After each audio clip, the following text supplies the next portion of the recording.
Nanya Johnson stood on the edge of a dream and a memory. Born and raised in the vibrant heart of Trinidad and Tobago, she carried with her the hum of steel pan music, the scent of spice-laden breezes, and a passion for words that refused to be quiet. Now in Seoul, on a literature scholarship, she balanced her days between language classes, late-night scribbles in her worn-out journal, and dreams of becoming a published author. Despite the cold stares and occasional stumbles through culture shock, her spirit remained bright. Da-won Choi was the kind of man whose silence said more than most people's words. With a delicate, thoughtful presence and an impeccably neat appearance, he seemed like someone who had his life perfectly together.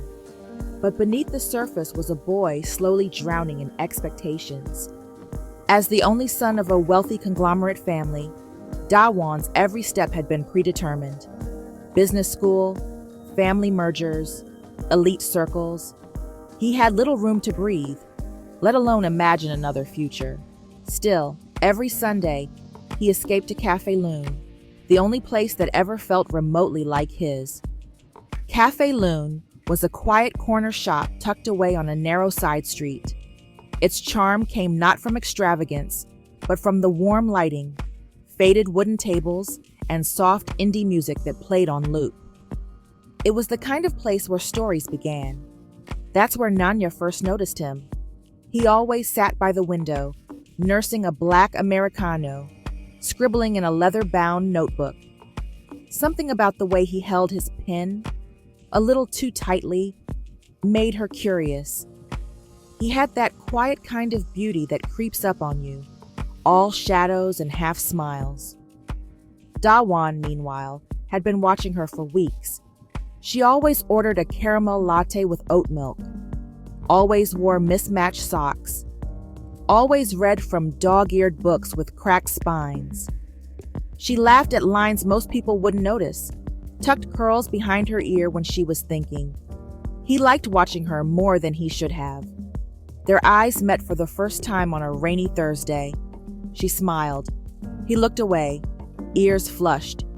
She had just arrived at the counter, buried in thoughts about a short story submission, when the barista handed her a coffee cup with her name, Nanya, scrawled across it. She took it without question and sat at her usual table. Da-won, running late, received the other drink, a much sweeter latte than he preferred. Frowning, he glanced at the cup and froze. A note was written in careful cursive on the side. If I could live in a bookstore, I would, but this cafe is the next best thing. His heart stuttered. It wasn't meant for him, but something about it pulled at the parts of him that had long been asleep. Meanwhile, Nanya took a sip of her Americano and nearly choked. Wrong order. She turned the cup and read, "Sometimes I wonder if anyone else here feels as out of place as I do." Her eyes widened. It was like finding a stranger's journal entry. Intriguing, honest, sad. The next day, the drinks were switched again, but this time, deliberately. For days, they continued this silent exchange, neither revealing who they were. Each message grew more personal, more revealing. They talked about dreams, fears, secrets, their favorite authors. Their handwriting became familiar, like a voice heard in sleep. One morning, Nanya wrote, "What would you do if the path everyone expects of you feels like a prison?" Later that day, Da-won replied, "I'd run, but only if someone promised to run with me." That night, Nanya lay awake in her dorm, rereading his words. The coffee-stained notes became a ritual. More than drinks or the cafe itself, it was the words that kept them coming back. Each message peeled away layers they didn't show the world. From Nanya, "Sometimes I write stories just so I can escape the one I'm living. Do you ever feel like that too?" From Da-won, "Every day. But lately I've started looking forward to the ending. Maybe it's not so dark anymore." Their words were windows into loneliness, unspoken desires, their silent hopes. They confided things they hadn't even told friends. In anonymity, they found freedom. In handwriting, they found affection. Each note was a whisper in a storm, and though their hands never touched, their hearts were growing tangled. It happened on a late winter afternoon. Snow whispered outside Café Lune's windows, frosting the glass.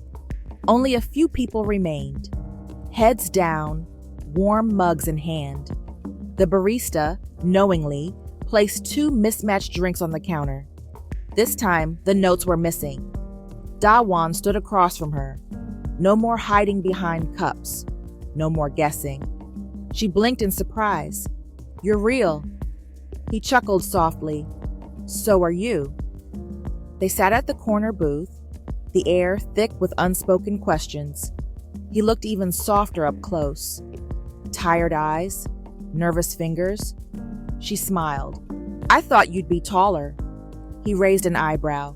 "I thought you'd be less terrifying." They both laughed. It broke the tension. After a long silence, Dawan leaned forward.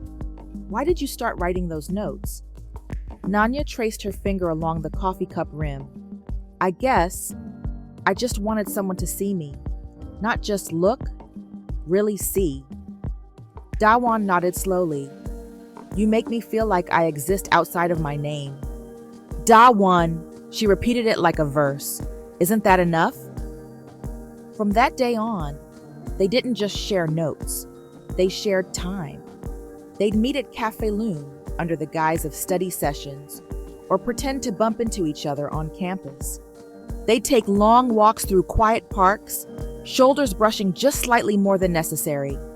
They stole moments, glances, late-night texts, and held them close like precious gems, but always in secret. Dawan was hesitant to go public. Not because he was ashamed of Nanya, but because he knew the storm waiting behind closed doors. Behind Dawan's calm exterior was a house of silent war. His stepmother, Seojin, ruled the family estate like a fortress. Elegant, calculated, dangerous. She had clawed her way from poverty into elite society, married Dawan's father as a means of survival, and never forgot what it cost her.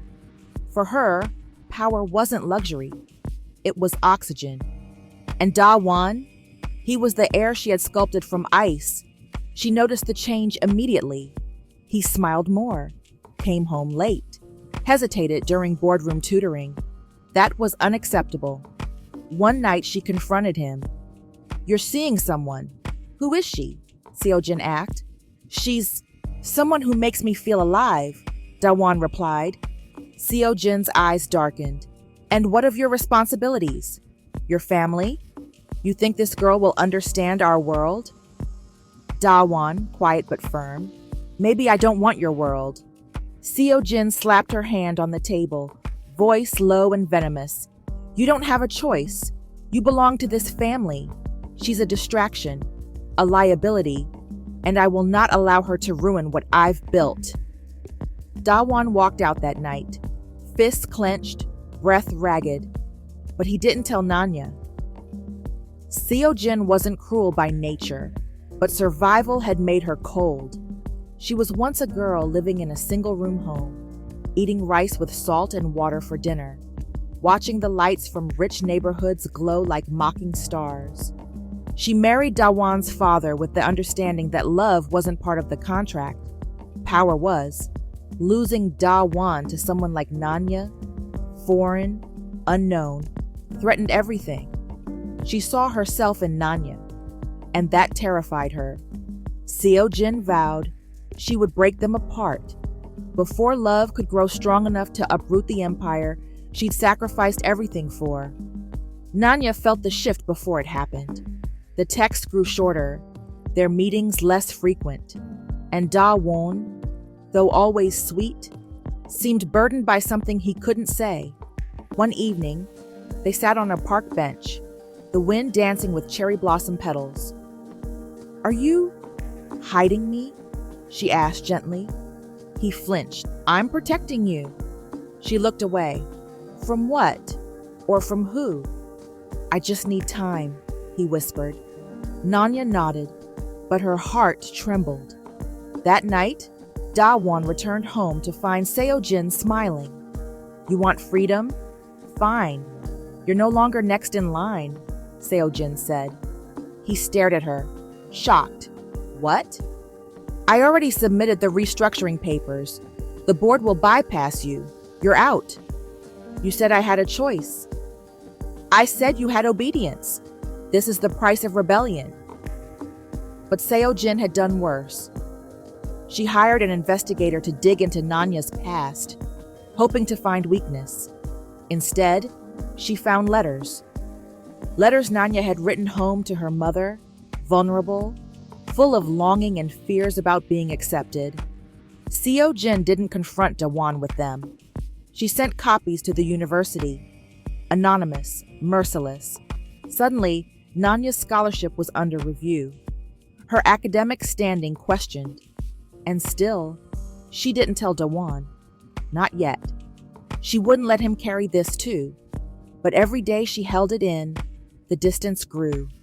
Nanya stood at Café Lune, waiting. Dawan was late. The barista handed her a coffee. A note was written on the side in that familiar handwriting. I'm sorry I couldn't protect you from all of this. I thought love was enough. Maybe it isn't. Her hands trembled. Her heart shattered.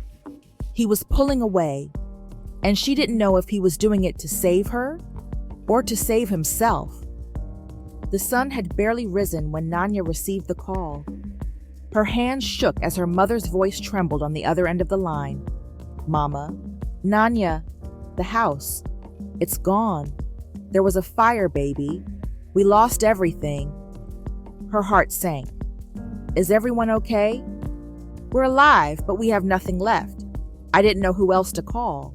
That same morning, the university issued a formal suspension of her scholarship pending an internal review. Within hours, her world collapsed. Confused, crushed, helpless. Nanya stood outside the airport gates later that night, her heart heavy with unspoken words. She called Dawan. It rang once, then twice. Voicemail. Dawan, I don't have time to explain. I have to go home. Everything's falling apart. I wish I could see you. Please. I wish. She paused, swallowing the rising ache. Please remember that I loved you, that I still love you, no matter what they say. Goodbye. She hung up with tears streaming down her face. What she didn't know, what he would never know, was that Seo-jin had orchestrated it all. The letter sent to the university, the false accusations, even the fabricated emergency back home. She'd paid someone to light the match. Nanya left South Korea, thinking fate had turned cruel. Dawan, who never got her message, thought she had chosen to disappear. 3 days after Nanya's departure, Dawan sat slumped in his car, half drunk on sorrow, parked beneath the bridge he once took her to. His phone remained silent. Every second she didn't call was another knife in his chest. He didn't notice the black car speeding behind him. The impact was sudden, sharp, violent. Metal screamed as it twisted. Glass shattered like thunder. The world turned red. When he woke up in the hospital, pain wrapped around him like a vice. He couldn't move his legs. Doctor, Mr. Choi, you suffered a spinal injury. The damage to your lower vertebrae was extensive. We're unsure if full mobility will return. He didn't speak. He didn't cry. He just lay there, blinking at the ceiling, wondering if the pain in his chest hurt more than the one in his back. He asked only once, was it an accident? No one answered. But when he saw Seo-jin standing by the door with folded arms and a cold smile, he knew. Back in Trinidad and Tobago, Nanya poured her pain into pages. She didn't just write, she bled ink. Her heartbreak became a novel, then another, then a series that took the literary world by storm. Her books were filled with quiet girls who loved too deeply, and men who hid behind duty and silence. Readers called her stories haunting and devastatingly intimate. But behind the awards, the interviews, the photo shoots, Nanya was still haunted by a ghost with tired eyes and tender hands. She never dated. She never moved on. Every time she passed a cafe, she looked for a boy sipping an Americano. Every handwritten note reminded her of the one who never said goodbye. Journal entry, Nanya, year 4. I still don't know why you left me. Maybe I was never enough. Or maybe love just doesn't win in real life. But God, I wish you'd said goodbye. I would have waited. She told the world she was healing, but every night she dreamed of Dawan. He refused to let the wheelchair define him. For the first 2 years, he lived in silence, trapped in a mansion he couldn't escape, both physically and emotionally. But something shifted when he read an article about an international author from Trinidad and Tobago, someone whose words sounded achingly familiar. He ordered her book. Page 1 shattered him. He was made of silence and slow smiles, and I loved him before I ever knew his name. That was her. She still remembered. And suddenly, Dawan found something to live for. He started physical therapy with quiet determination. Every painful movement, every failed attempt to stand, it was all for her. He rebuilt himself in secret, like a soldier rising from the ashes.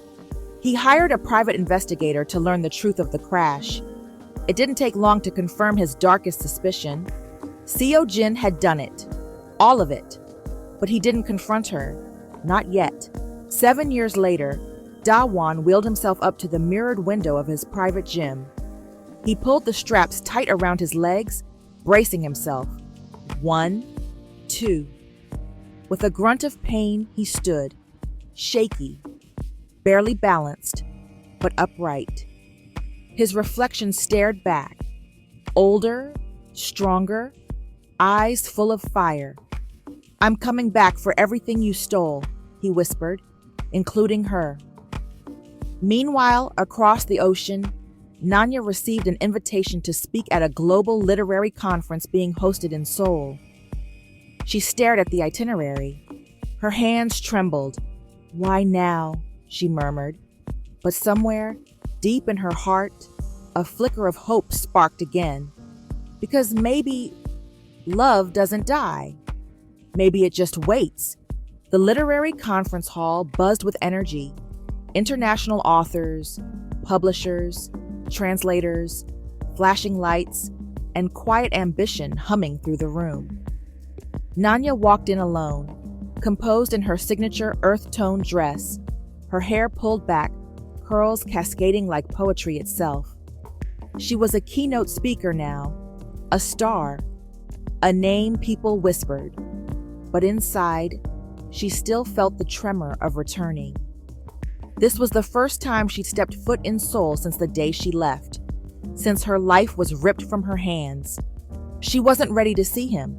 She definitely wasn't ready when she did. Across the room, beside a stack of his own published essays on modern Korean economics, sat Dawan, his hair slightly longer, face more mature, and body seated in a sleek black wheelchair. For a moment, time stopped. Her heart slammed in her chest. She couldn't move, couldn't speak, couldn't breathe. His eyes met hers. He froze too. Dawan, barely audible. Nanya. The sound of her name on his lips after all these years made something in her crack. Nanya. It's really you. Dawan, eyes wide, voice soft. You came back. Nanya shaking. You're here. You're alive.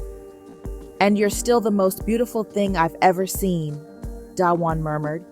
She covered her mouth as tears formed, overwhelmed by rage and relief, love and betrayal, all at once. They sat together on a private bench after the event, words catching in their throats. Why didn't you call me? Nanya asked. Dawan smiled bitterly. I did, but you were already gone.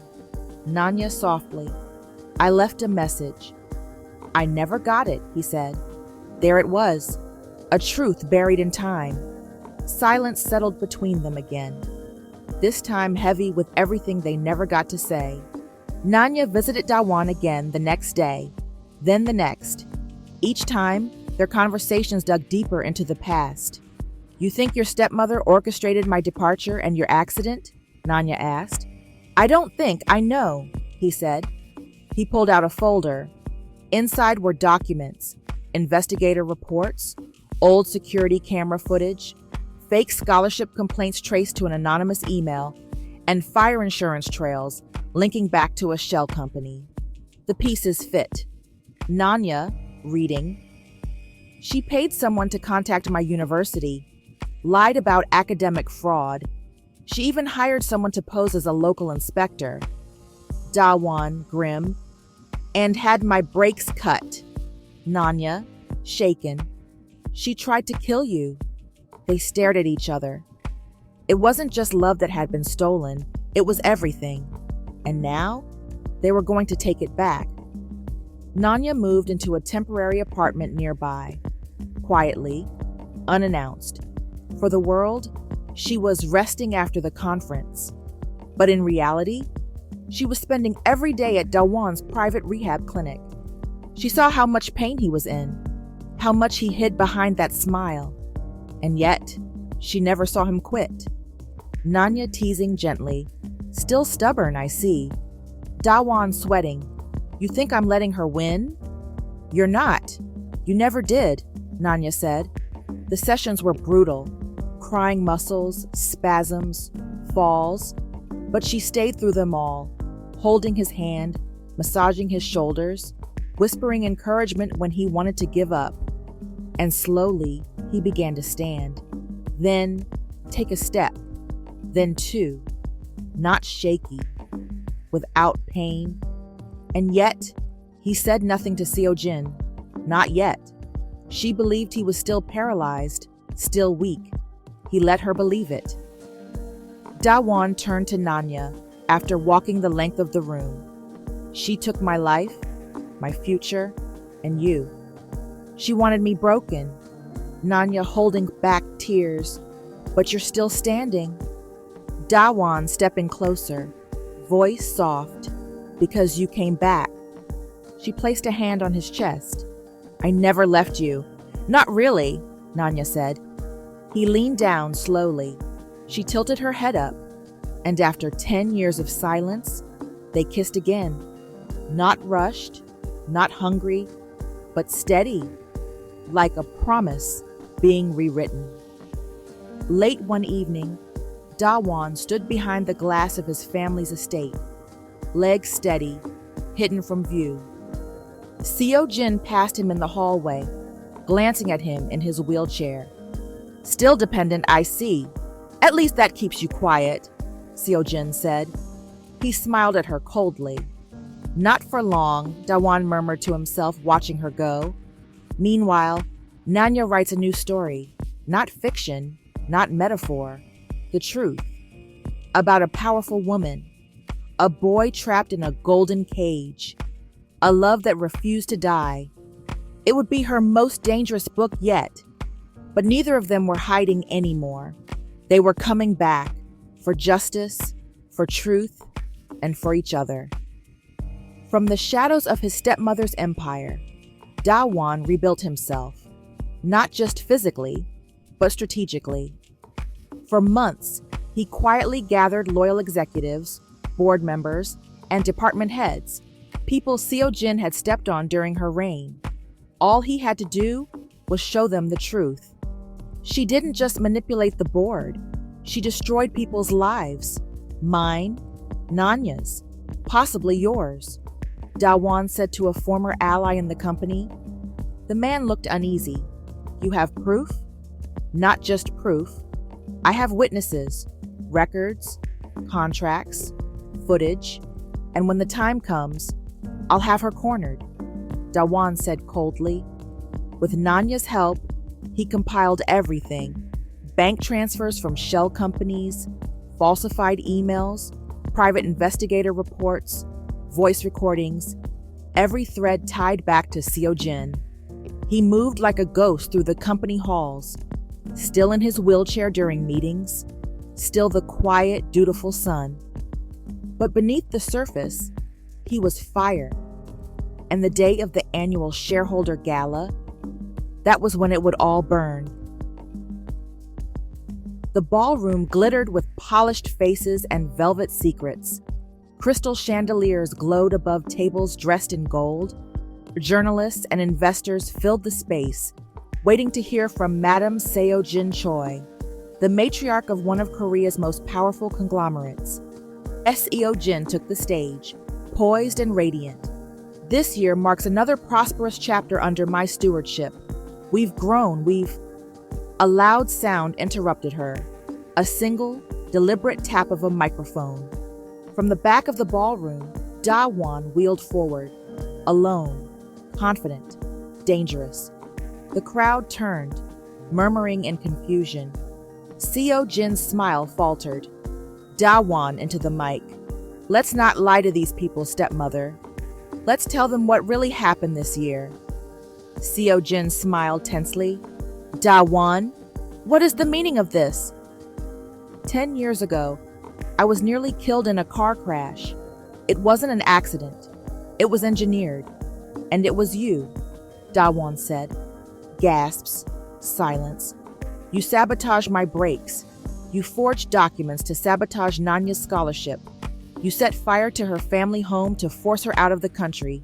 And when I refused to obey you, you tried to erase me. On cue, the ballroom screens lit up. Footage, documents, voice memos playing in succession. A hidden recording surfaced. There it was, Seo-jin's voice from years ago. She's a threat. Burn it down if you have to. I want her gone. Permanently. Pandemonium erupted. Seo-jin's face went pale. She panicked. Lies. Fabrications. This is slander. Da-won, cutting her off, said, Then sue me. But first, explain why your assistant just turned state witness. Officers entered the ballroom. Madam Seo-jin Choi, you are under arrest for conspiracy, attempted murder, and corporate fraud. You have the right to remain silent, the detective said. She screamed as they cuffed her, fighting like a queen watching her kingdom crumble. Da-won watched her go. For the first time in his life, he felt free, and then he stood. He stood in front of the entire company. I spent 10 years pretending to be broken, but I was just preparing to take everything back, Da-won said softly to the crowd. The applause that followed shook the walls. That evening, he met Nanya at Café Lune. It looked just the same.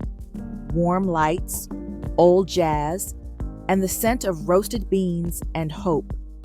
He walked in. No chair. She stood by their old table, stunned. Nanya whispers, You're walking. Da-won smiled softly. I've been walking toward you all this time. She ran to him, collapsing into his arms as their lips found each other again, this time with no sorrow behind it.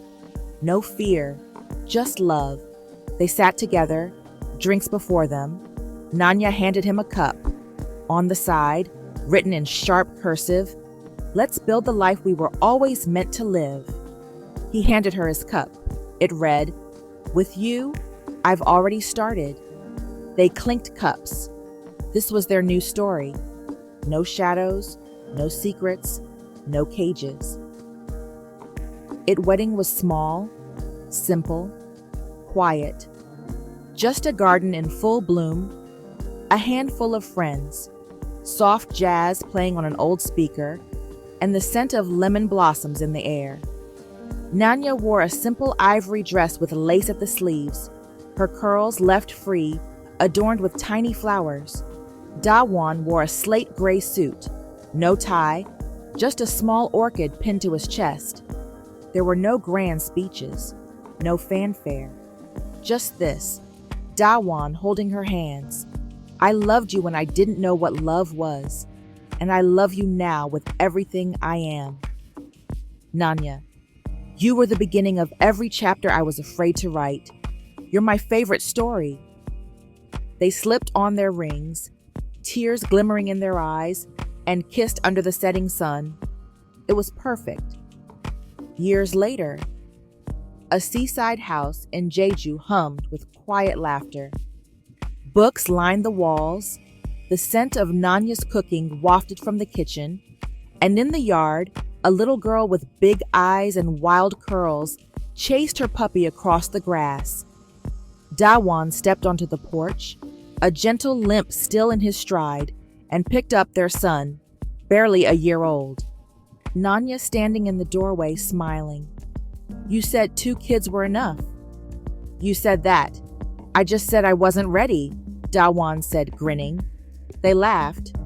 In the quiet moments, when the children were asleep and the world was soft again, they'd sit together and reread the old notes, the ones that started it all. They kept them in a little wooden box beneath their bed. Every so often, they'd add new ones. Dawan's note, "Thank you for never giving up on me." Nanya's reply, "You never gave me a reason to." Their life was not perfect, but it was theirs, and it was beautiful. It arrived on a quiet winter morning, no return address, just a thin envelope, sealed neatly, addressed to Dawan Choi in careful handwriting. Nanya watched from the kitchen as Dawan stared at it in silence, fingers hovering just above the seal. Nanya said gently, "You don't have to open it." He didn't respond. He simply opened it. Inside was a single sheet of cream paper. No apology, no regret. Just this: "You destroyed everything I built, but you were always going to. I saw your mother in your eyes the day I married your father. Kind, quiet, dangerous. I hope you never forget who made you strong. Seo Jin." Dawan exhaled slowly, then calmly folded the letter in half and tossed it into the fire. She never understood. Love was never her weakness. It was her absence of it that ruined her. Dawan said quietly. "And what saved you?" Nanya said. They stood together, holding hands, as the letter turned to ash. Her latest novel sat in every bookstore window across the country. Its cover, a simple illustration of 2 coffee cups side by side, both covered in handwritten notes. Inside, the dedication read, "To the boy who sat quietly across the room, you were never just a chapter, you were the plot. And to the love that came back for me, thank you for never letting go." One day, as they sat at their old booth in Café Lune, their daughter scribbled on a napkin nearby, trying to write her name. Their son slept in Nanya's arms. Dawan reached into his coat and pulled out 2 cups. The barista smiled, clearly in on it. They turned the cups toward each other and laughed. Nanya's cup, "Let's grow old here." Dawan's cup, "Already started, babe." They kissed across the table, surrounded by old jazz, soft light, and the echoes of where everything began. And just like that, the story that started with 2 strangers in a cafe ended with a family, built from love, survival, and words that never stopped meaning something. The end.